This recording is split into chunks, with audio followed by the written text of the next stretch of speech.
Hello everybody and welcome back to another episode here on the Hermitcraft Amplified server. And no, that is not me, I am currently the camera account.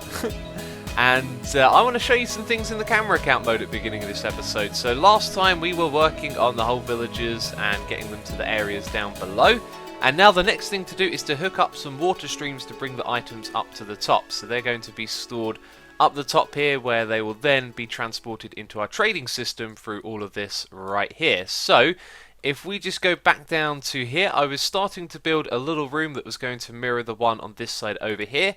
And you know what, there's other things in this area that I haven't considered when I built them, and I don't feel like rebuilding all of this. It'll probably be quite awkward to move this out of the way. However, I will have another look at it. Actually, now that I think about it, we could sort of flip what we've done here and mirror it on the opposite side. Then we might just have room to squeeze in a room down here. Well, I was going to say we're going to scrap that idea, but the reason that I was building this room is because of what we're doing down below is probably going to go through this area if we haven't already built the room. So if we just drop down here, you can see some of the water streams, and I know some of you really want to see what the base looks like in this camera account mode, but I'm just going to focus at the moment on the things that we've been working on. So you can see here we've got our farms, and from down below, looks kind of interesting, doesn't it? That's the farmland right there. It sort of renders differently, and I don't know if you call that a bug or not, but I kind of like that. It looks cool. So yeah, anyway, you can see that the water streams go to each of these farms, and basically they've been put together. So this, by the way, should be above the next floor. I don't know where that'll actually start, and I haven't dug down far enough over there. But if you have a look here, you can see there's plenty of space between each floor. So that squeezes in right there, and then they sort of end up all aligned in a row of 4, which is perfect for then putting them into like minecart loaders, and then the minecarts need to travel up. So if we go upwards, you'll see that this room is going to be sort of directly above. I don't think we'd actually come like too close to this. However, where we're going is up the top here. So we've got that little system for bringing the items across, and then up here, these are where the minecart tracks are going to go to. So they'll probably go out like this, then they'll turn to the right, and then they'll start to go down, and it's going to be quite a way down, isn't it? So that room is probably well and truly going to be safe, actually, now that I look at it. But we'll be able to make sure we don't go near that area, and then they'll probably go down here, like, and then turn to the side, and then go down again. And then eventually they'll come across and then turn into the minecart loaders. That looks like it's going to work out pretty well, actually. So all of the drops will go through the water streams. They'll go into hoppers, which will have chests to create a buffer system. And then they'll unload into the minecarts, which will send them all the way up top. It's quite a funny little system, really, because once they get all the way up to the top here, they're then going to go down through these chests, and then they're going to get moved from these ones all the way over to these ones over here, and finally be able to trade with the villagers. It's like over the top and complicated, but I kind of like that, and it's been a lot of fun to do this. So I was going to say that we'll scrap this room right here, and we'll just sort of make a very tiny little enclosed area, which I might still do, actually, because we just want to keep a few villagers with decent trades here, and we don't need the biggest of rooms. And the alternative would be to make the big room and then flip all of this round. But I think I'm going to take the easier route here, because we just need a few trading booths with villagers, and we could definitely do that with a small space. So, as you've seen, there are a lot of things for me to do. Okay then, it is done. Ever so simple. And boy, is this obstructing the view. But yeah, this is it, basically. Just a nice little area to walk into, and then you can trade with each of the villagers. So these will have carpets on top of them to stop baby zombies going in, and then when we find a villager, the area behind it kind of links up to the other area back there, so we can bring them down and, you know, put one in each little area to trade with on a permanent basis, which is cool. So I've forgotten her name again. It is Bellatrix, that's right. She needs to be moved down below, and where she's going is actually like literally below where we're standing right now. So I'm going to move her down there. That should be fairly simple, just a case of removing some of the blocks in the ground, put her in a minecart, and temporarily transport her down here, because the place that she's going to go to is right here. And now that I look at it, it's like an awkward wall. We've got 2, 2, then 1, 2, 3, and that's sort of a 2. I'm not sure what the best place to put this is going to be, but basically we're going to have a little room back there and a window at the front, and this is going to look odd. See, if we have like a 3x3 window like that, you know, you've got the extra block on that side, and over here you don't. and it really looks odd. Although it does kind of fit in the middle. Maybe we shouldn't worry about that too much. The whole everything has to be neat and perfect thing can be a little bit annoying sometimes. So behind here what we're going to have is some glowstone in the ground for her to stand on. I want to put that in immediately just so we can see how much it will get lit up. So it's going to be nice and bright. And then on the front side we're going to have some glass, which I've brought with me. As it's going to be ever so simple, and I'll do all of this properly in a moment. I just wanted to get an idea of what it could potentially look like. Okay, so bam, bam. Yeah, and then we'll have a witch hanging out back there. I'll tell you what, she's not going to be too visible, but then again, we're looking at blocks, and maybe when there's a mob standing back there, she'll actually stand out. But that, I think, works. I think I might make it 4 high as well. It's only 3 blocks at the moment, and eventually we'll do the same thing on the other side, maybe with another witch or a different mob. But so fitting that it's on the potion floor as well. So let's move her down here and see what it looks like. Oh, I feel like she said, how stupid do you think I am? There is a path for her to walk out of this area, and she's not going to take it. Maybe if I'm further away, range will come into play. She'll be like, right, I've got to throw a potion at this guy who's held me captive. No, just going to stand there, just going to hang out. I reckon if we remove more of these blocks, it might make a difference. I'm not sure what's going on there. Maybe because she's slightly inside these other blocks.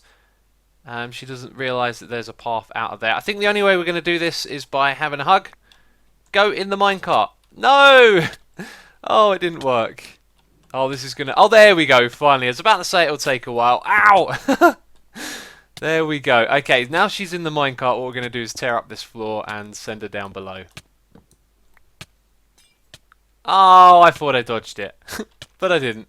I realised that in order to do this, we have to remove all of the water from down below, which is a little bit of a pain. And it's time to move you, Bellatrix. Down you go. All the way down. Huh, she didn't want to go straight off there. Right, and then give her a nudge. So you can see I've removed the water. If we were to try and place like blocks in and around it, we'd just end up messing it up. So in you go, and now what we can do is break that, break the rail, put on the glass, and that's it. She's caught there in a cage. Oh, that looks so cool right now. I hope it looks as good when we put the water back. But that is awesome, and I've prepared the one on the other side as well. So I really think it's going to look great having another mob over there. But maybe a different one. Maybe it could be a bit of a task to try and capture something different than a witch. But anyway, it looks pretty cool. I'm going to put the water back and we'll check it out. And there you go. She doesn't really pop out much, does she?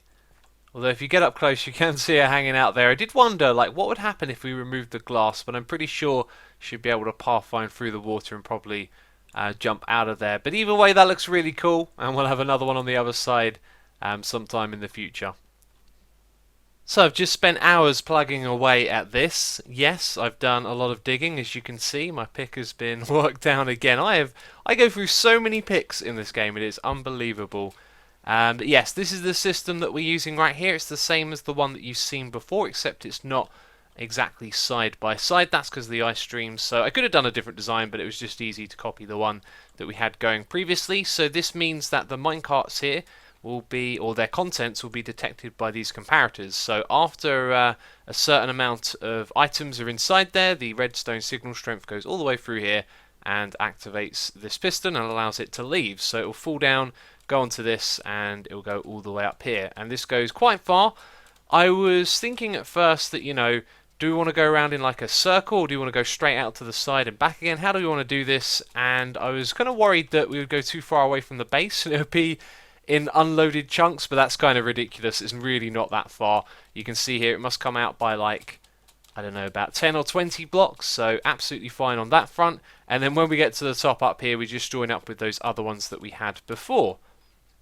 And they go around up to here, and we've already built this bit, which is all good. So now those items can pass down into the chests and into our delivery system, which is directly below this grass, by the way. So that's why these don't sort of turn and go straight down. They come out all the way over here, so they can then meet up with what's down below. So that took me a long time, and I have absolutely no idea what's next. But I did craft an insane amount of powered rails, and to be honest, I thought I'd use up most of them, considering how many we've put into this thing. But we've got loads left over. Anyway, I don't know what's next. I'm going to take a break and figure out what we're going to do. So luck has been running out. I've had about 30 or 40 villagers bred up, and none of them were farmers. In fact, a lot of them were priests and leather workers this time. Like literally about, I'd say 80% were split between those two.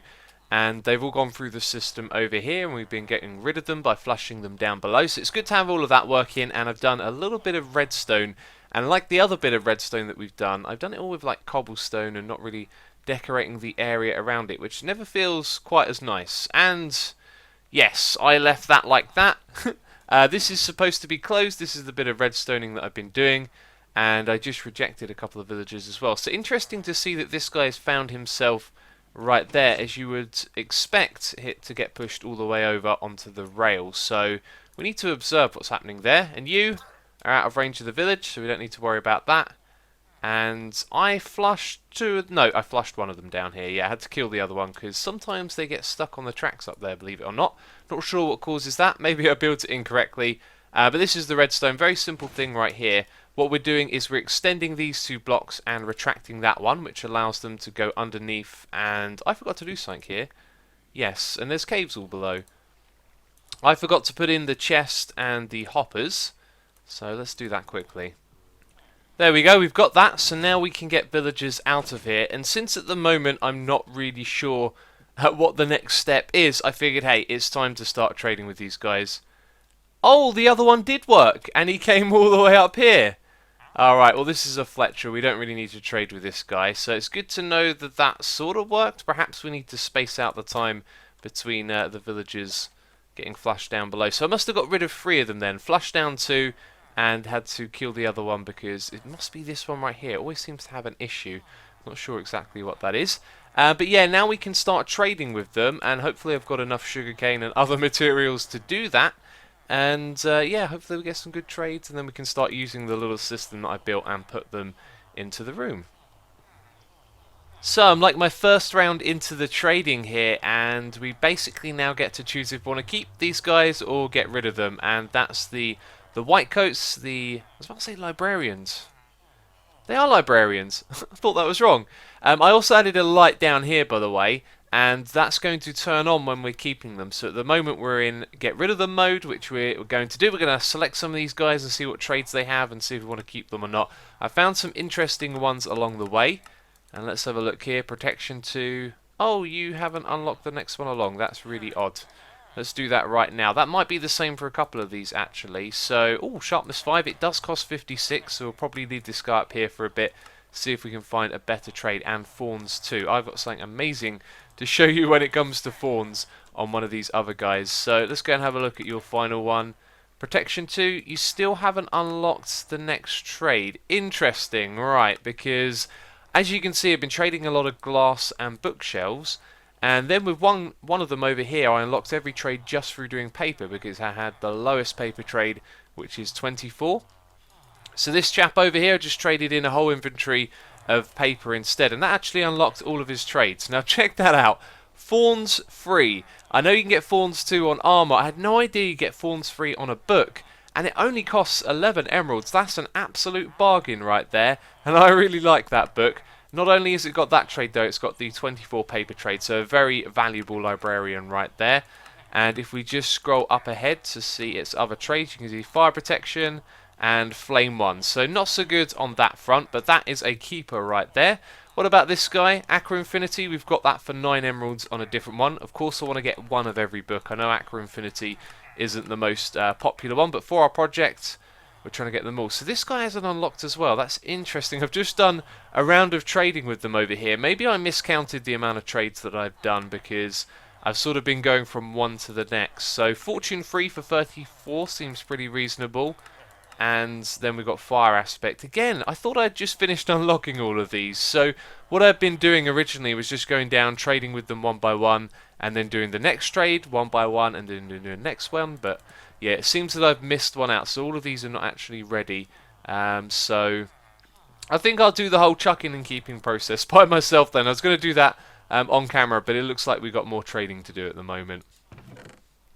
So it seems like I'm constantly learning about these villagers. So I did a bunch of trades with these already, and they wouldn't unlock the second book.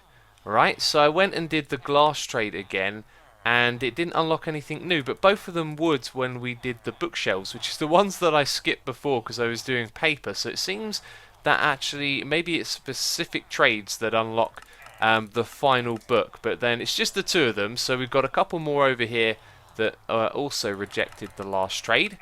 So yep, look, one there, and that means I haven't done the book trade with this one. 1, 2, 3, 4. And same for the next one as well. Let's double check that it is the final book we're missing. Yep.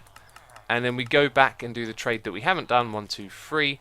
And let's see if it unlocked. So for this one over here, didn't get the second book. Okay, it just seems that they're fussy. I'm not sure why, because previously when I've done this, every time you do a trade, it unlocks a new wave. But not this time. I don't get it. So it seems there is a roll of the dice for unlocking trades, and although most of the time they unlock pretty much straight away, as you get further into it, it seems like it takes a fair few trades to get those last couple of ones to unlock. But anyway, signs are going to be extremely important here, and I'm glad that there's this block to sort of plop them down on, because you need to keep track of them without opening them up, otherwise that saves a lot of time. So this guy over here is an absolute keeper. Whereas this guy, we're trying to get a more competitive price on that one right there. So although he'll stay in this system for now, if we get a better feather falling trade, then this guy will eventually get the chuck. But otherwise, you know, keep basically means we're going to put them into the system. So this one over here has got protection 4, and look at that, looting free for 19. That is a keeper. However, there's another one down here that had protection 4 as well. Where is it? The guy at the end, so he's got a cheaper price, but I think for these big top-end enchantments we should aim for under 30 emeralds per book, and you can get a lot lower than that, but it might take a lot more time. So I also need to keep track of the ones that we have already out there. At the moment it's just the one, I think. So over here we've got a punch 2 for 31, and this guy is selling punch 2 for, I think, 32. So with no other good enchantments, this guy is going to get the chuck. Punch 1. Punch 2 for 32, the guy next to you is doing it better, so see you later. Then we've got a Blast Protection 4 for 23, that's really low, so that might be a keeper right there. But hold on to that bloke for now, and we've got a Fortune 3 at a low price as well. So I think this guy is one of the ones that's going to get the chuck. We accidentally put that at the back there, which I don't want to do, I'll get rid of that later. Thorns 3 for 11. That's an absolute keeper. How have I not given this guy a sign? That's a bit bizarre. So 2 more keepers. And then over here it looks like we've got a few more chucks as well. So Thorns 1. Then we've got Punch 1 and Lure 1. Pretty naff. See you later. Bam. And then I'm assuming the guy next to him has got pretty naff trades as well, because I've just finished going through all of these. Yes, there we go. So see you later as well. And I've clicked on the wrong thing. And yeah, and these two, yeah, Sharpness 5 for 56, and we've got that Protection 4 trade at the end here. So all of my librarians have been sorted out, and now we're going to go through some of the trades of the Toolsmith. After that we will go and put them into the bookshelf area. And also I've started breeding these guys again, although I have been hanging out in the area. I made a seriously large amount of potatoes. I've just realised my sound is off from where I've been doing that actually, because it makes a lot of noise to use that machine over there, but you can see tons of potatoes. I think I gave them about 10 stacks, so I'm hoping that they'll continue breeding for a while. So anyway, I had a look at how the trade system works for the Toolsmith, and there's basically 3 tiers. You get the 2 starting trades like this. If we use our coal for some emeralds, we should unlock the next one, and of course we can go across and just do them one at a time like this. What you don't want to do is shift click, even though that's quicker. You'll end up using more coal than you want to, because you just want to use this to unlock the next tier of trades. So we're going to go across and do that with a fair few of them, like so, and they're all unlocking trades. So first time round it works pretty good. We get the second tier, and you can see here that's where you want to use this iron that I've got. So hopefully this guy's now going to unlock the next one and not be stubborn. Yes, yes, and now we get to see if it's got a decent trade, which will be a diamond pick. So you can trade your diamonds for emeralds, the trade that no one ever wants to do, and then you've got an efficiency 1 pick. Now that might look bad, but with this low emerald cost right here, that could be a good thing. Let me just look at my image chart again. What are we looking at? Weaponsmith? No, Toolsmith. So, oh, not all of these were Toolsmiths, by the way. I might have done it wrong here. But the Toolsmiths, as you see, you can get these between 12 and 15. So 12 being the lowest, you could trade 2 of those and combine them together. Unless you get 2 efficiency 4s and you want to combine them into efficiency 5, then yeah, you could do that and enchant it yourself. So 12 is the number we're aiming for. And have we done the iron trade over here? We haven't, so let's go through and do that. It should be fairly straightforward. Yeah, these guys are all toolsmiths, aren't they? Toolsmith. So they all share the same jacket, yet... Ah, there we go, weaponsmith. So now the trades are going to be different on this chap. Let's do the iron trade anyway. And it's a sword there. So I think the weaponsmith has like an extra tier to go through. And here's another one as well. Oh, no, okay. Apparently I didn't do the coal trade there. Let's bring that back. Alright, so we checked out the beginning guy and we saw what he had. What do you have for trade? Efficiency 1, unbreaking 1. So it's really about the price unless you get really lucky and get an efficiency 4, which I think is actually impossible here. So we're just looking for the one that has 12, and then that can go into our little room at the end that we built earlier in this episode. That is really nice, and it only costs 13 as well, but 12 is the number to go for. So now we're on the weaponsmith, and sharpness 1 sword. What is the minimum price for that? The minimum is 12. You also get an axe as well in the same trade. Ha, right, so that's the smallest price for an axe as well. So basically it's about getting the cheapest price of the emeralds, so you can take 2 of these, combine them in a crafting bench to make an unenchanted one, and then enchant it. However, if you do get efficiency 4, you have the option of combining 2 together or with a book. Except we'll be going for efficiency 5 books, won't we? Yeah, anyway, so I'm going to continue trading with all of these and finding out what they have for offer. And the next step now is to simply just move them into the bookshelf room that we've built and the other room down the side as well. By the way, had to mention it, these iron trades are really good. However, you don't want to do them on the ones that you want to keep, because if you lock them out, then you've got less trades to refresh. Pick or whatever it is that you're buying if that gets locked out as well. So the ones that we don't keep, I'm going to do the iron trades with. Of course, we've got the iron farm on the server, so iron is, you know, basically free. Just take a trip to the iron farm and you got it. So what's the cheapest price here is what I want to know next. So armourer on my list, 16 to 19 for a chest plate. There's actually another round of trades after this where you can get the chainmail armour. So 16 is the price to aim for with that. So I'd say this guy is not what we want, and therefore we would do the iron trade with him until it locks out, and then we can get tons of emeralds. As you can see, we've got over a stack now, so that's definitely the best route for us to get emeralds, of course, because these don't have a lot of trades. It means that they'll lock out eventually, and yeah, like that. Now this guy is useless, so see you later, buddy. So good news, I was able to get some farmers, and funny story, I accidentally killed one of them. And I was so annoyed because what were the odds of getting 2? And then like a third and a fourth came through here. And I've sent them all down below, which we'll go and have a look at in a moment. And now it means this thing is ready to be automated. So all I have to do is put a torch right here. And that's interesting. Oh, this isn't powered. That's not good. We've broken it immediately. So this needs to be powered from somewhere else. That's like the one mistake that I've made. So if we put that in there, that should also be a lamp, shouldn't it? And now it appears that it's just broken. Okay.